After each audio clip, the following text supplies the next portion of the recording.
ערב טוב, ברוכים הבאים לטקס סיום שנה שמינית של קידקוד, מתכנתים צעירים.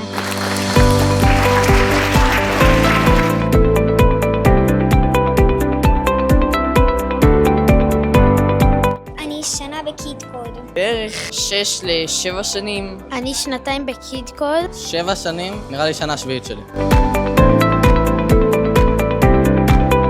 האמת שאני מתרגש להיות כאן.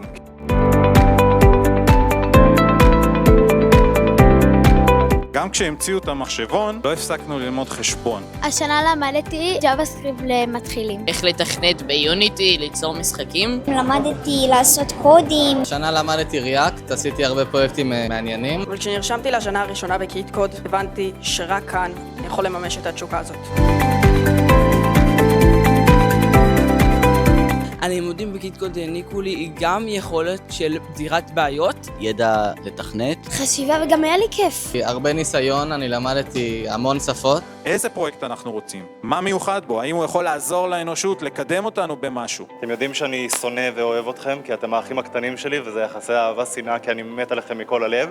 אז אני מניח ובטוח שהילדים שלכם במקום הכי טוב שהם יכולים להיות.